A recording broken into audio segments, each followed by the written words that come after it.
Good afternoon, everybody. Welcome to Reata Horsemanship. I'm Luke Brown. I'm very excited to be with you here today on Thankful Thursday.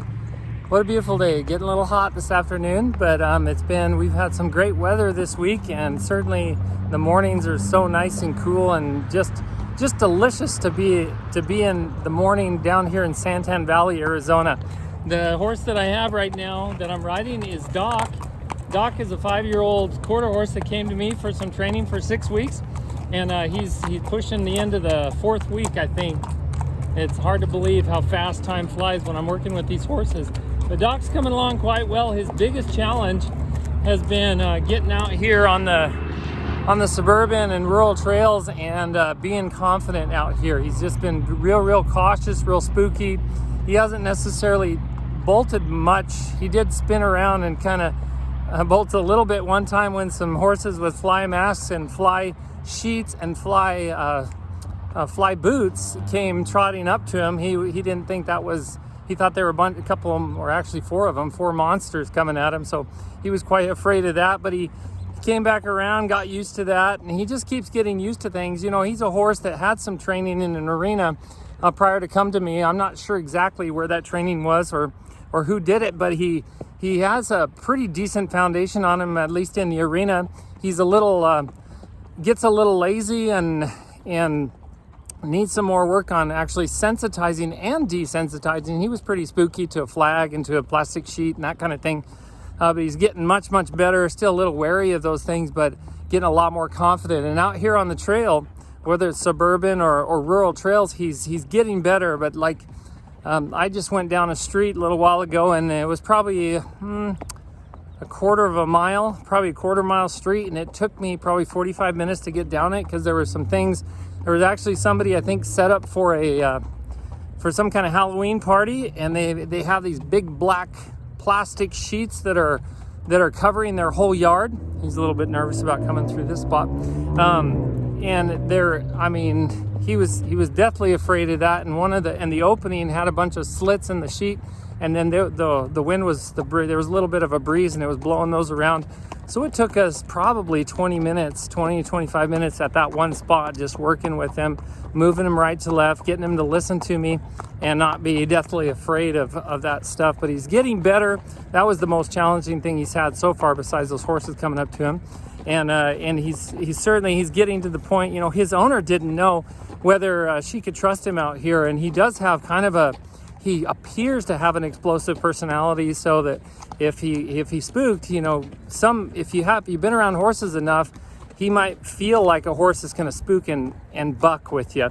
But he hasn't ever bucked with me. He spooks some, and he mostly is just real cautious about moving forward. We're real wary of things.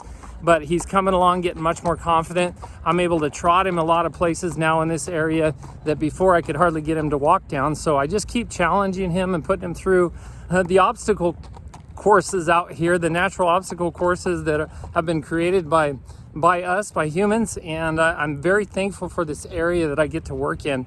And today for Thankful Thursday, that's what I wanted to talk about. How thankful I am to have moved down here to Santan Valley, Arizona. Now Santan, I'm gonna wait and let this truck pass. He's afraid to cross this cement. Now this cement can be real slick, so I'm gonna be careful. Actually, I may just work on it after the video, but there he goes. Good. But if a horse spooks on that cement, it's very slick. And they can go down, so you got to be careful. Even the asphalt that I was riding on is right next to me here. Got to be real careful on this stuff because they can go down quickly if they spook real hard or something. So I try to prepare him the best I can, and then get out here and do my best to help him become a better trail horse. And I think she's going to be very happy being able to ride him around and feeling confident she can do that without him blowing up, bucking, or bolting and running off with her. And back to what I'm thankful for. I'm thankful for this area. I'm thankful to be able to have moved here almost a year ago now. I can't believe it's been that long. It's been at least 11 months, I think, around 11 months since we moved here. And at least 11 months since we moved here. It was back in November last year. And I'm thankful for the person. We have a friend of ours who's been with us in Reata Horsemanship, and she's just a wonderful lady, and she recommended the place that we have now.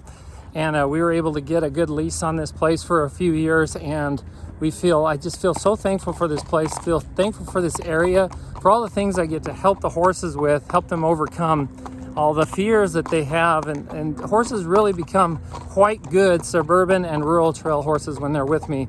I would say that's probably one of my greatest skills, is to be able to help these horses get more comfortable out here. Is it easy? No. Is it worth it? Heck yes it is. I love what I do, and I love the area that I'm in, that I get to live in and get to train in, and I'm very thankful for this area. It's right on it's basically on the border of Queen Creek and Santan Valley. So we're in the northwest corner of Santan Valley. We're not far into Santan Valley. We're right here on the Queen Creek border. So we're basically on Ocotillo and Ironwood, and we're just kind of off of there just a little ways. So it's really not as far as I used to think it was. I used to think this was out in the middle of nowhere, but it's only about 30 minutes to Mesa, and it really is an incredible location. Great training space and great arena. You know, it's just perfect. Our house is wonderful. Our kids get to play in the yard. I mean, we've got 3 fields we probably got over an acre of irrigated land. Probably 1 to 1.5 acres of irrigated land, and then we got the arena, round pens, the horse stalls. Just a wonderful area, a wonderful place that we get to live, and I'm so thankful for that. I hope you are thankful for where you live. And if you're not, if you're unhappy with where you live, maybe you could put it